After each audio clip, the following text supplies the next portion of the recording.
So these are the gates to the Park Estate in Nottingham. Literally, I finished the last video 30 seconds ago. But my next video starts here. There's the Park Estate. And this is the Sandstone cliff, above which is Nottingham Castle. Have a look, folks, at gated caves.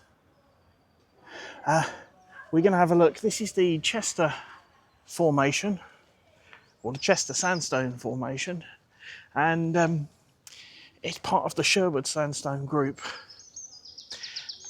And it's effectively the sandstone that Nottingham city centre is constructed on.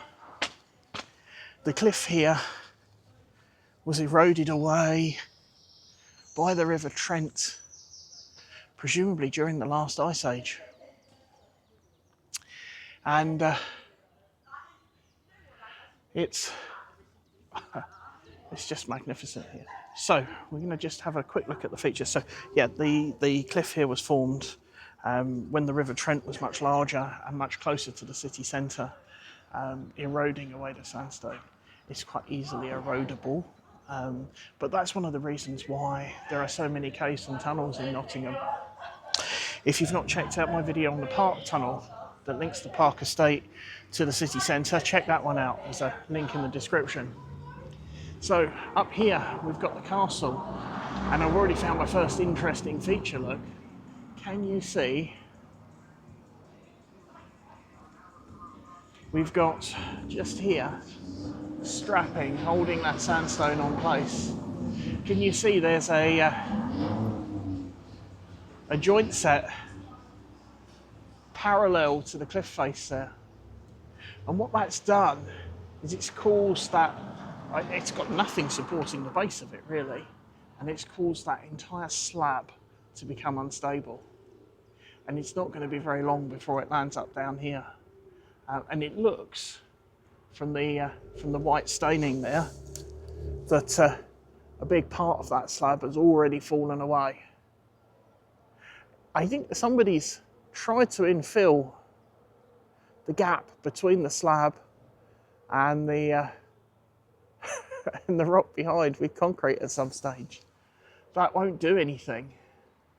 All that'll do is stop the sandstone from coming back. What you need to do is to bolt it in place with rock bolts.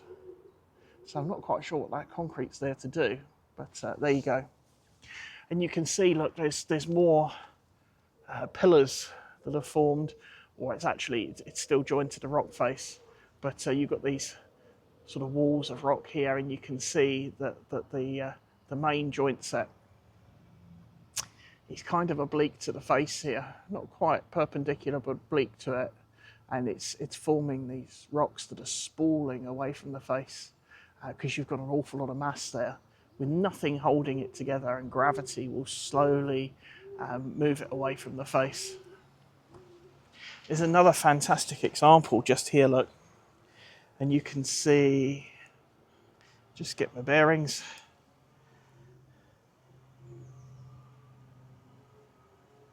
So just here, you've got a pillar, and you can see the gap, the daylight between the rock and the rock face.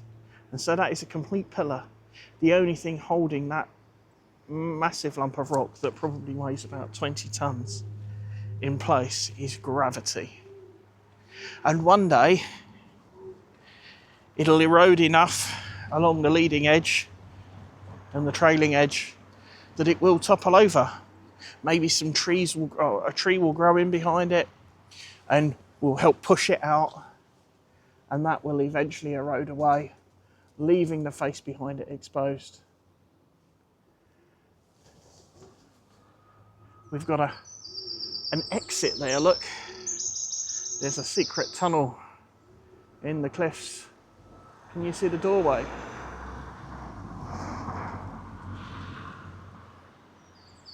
Not sure I'd want to use that doorway with the loose rock above it. And what we're going to do is we're going to wander around. We're going to go up to the castle in a minute and have a look around there. Apparently there are some caves in the castle. I'm not sure if we'll be able to have a look around them or not, but We'll go up there and we'll have a look. You can also see these lines of holes in the rock. That's where you've got perhaps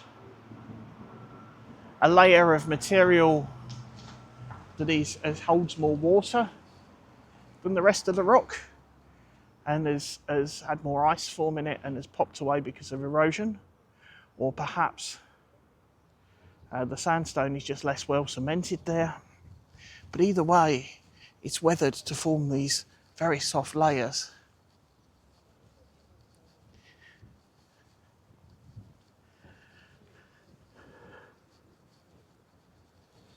It's a magnificent piece of cliff right in the middle of the city centre. And it goes on for quite some distance. The castle's above it, so we'll head up to the castle in a moment.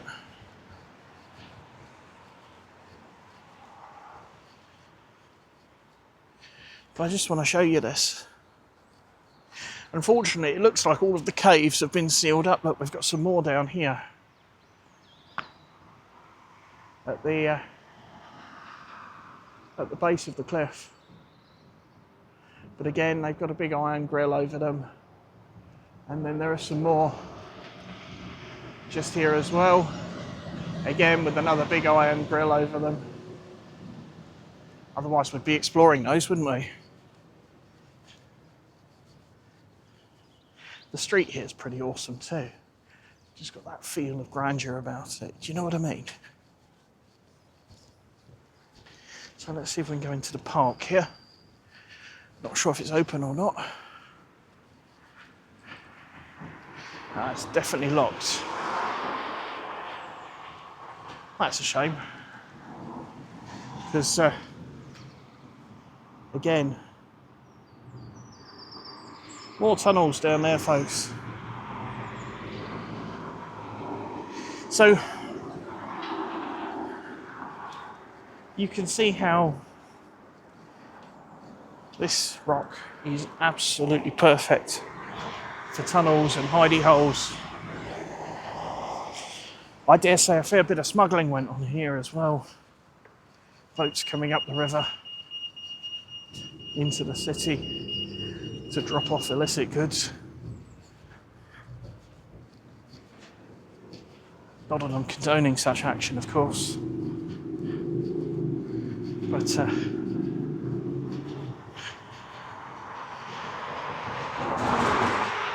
we'll see what we can see from the cliff as we go around the corner. These beautiful iron gates.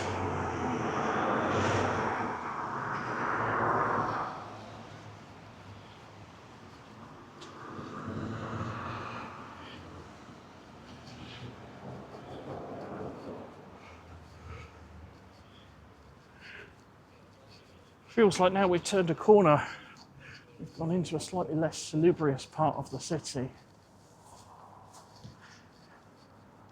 It's amazing how turning one corner can make such a difference, isn't it?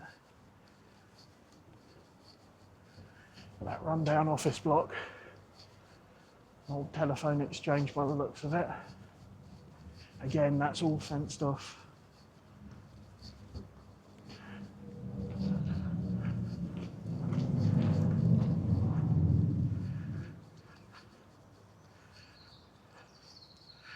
But this side, we have a pub pertaining to be the oldest inn in England. So while we're walking up here, I did promise you some paving slabs in the city centre, and you can see the paving slabs here are made of sandstone. Interestingly, the curbstones are made of granite by the looks of it. Much harder wearing than the sandstone ones over on the Park estate. City obviously had more money. And you can see the sandstone cliff there, and that looks very much like a, where is it?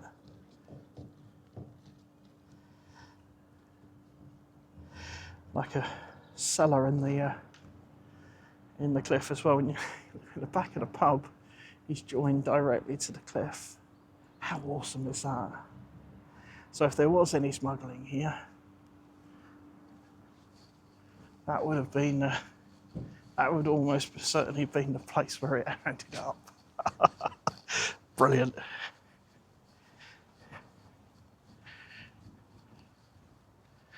And these walls here, look. You've got the sandstone cliff with the brick built into the wall. And what looks to be cellars cut into the sandstone as well. You can see here there's water penetrating the sandstone blocks. That's presumably coming out of the cliff. Remember we said it was permeable earlier. Sandstone generally is permeable unless it's been baked really hard or really well cemented. And this is poorly cemented, so you'd expect it to be permeable. Oh look, see what this says. Castle Rock in front of you has stood here for millennia. This rock has stood here for more than 400,000 years. It is made of gritty, pebbly rock called Nottingham Sandstone. And like most sandstones, it is soft and crumbly and easy to dig to make caves and tunnels, such as those in Castle Rock itself. In the past, Nottingham's caves have been used as stables, tanneries, places to store beer, and even homes. Nottingham has more caves than any city in Britain, all of which are man-made. From the castle, you can take 2 fascinating cave tours, one through the castle's cellars, kitchens and dungeons, and the other down to the infamous Mortimer's Hole.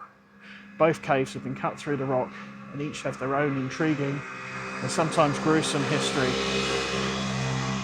Wow. There you go.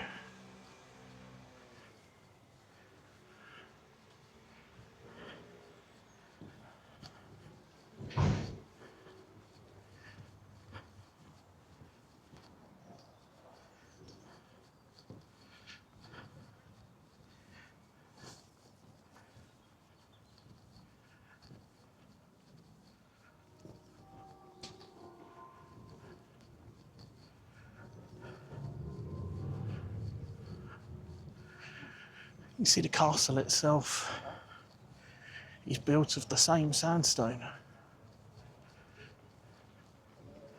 which of course begs the question, if you were invading, couldn't you just cut a hole in it?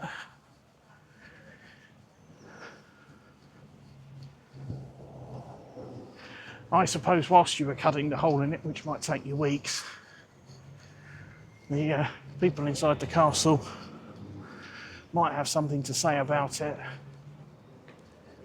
and it's certainly imposing.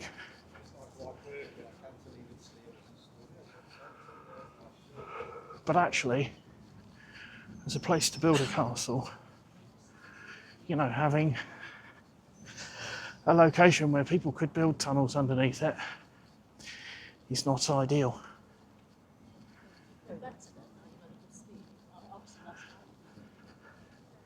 And look, just there you can see from the top down, beautifully restored sandstone, and then onto the old rough sandstone that's eroded.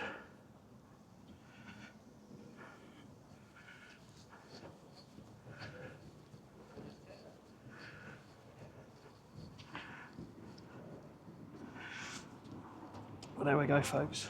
That's Nottingham Castle. I'll see if we've got time to go in and see if we can get into the caves. If not, there's somewhere else that I've got on the plan. But either way, look out for the next video to see where I end up. My name's Paul, I'm the Down to Earth Geologist, and I'll see you on the next one. Take care.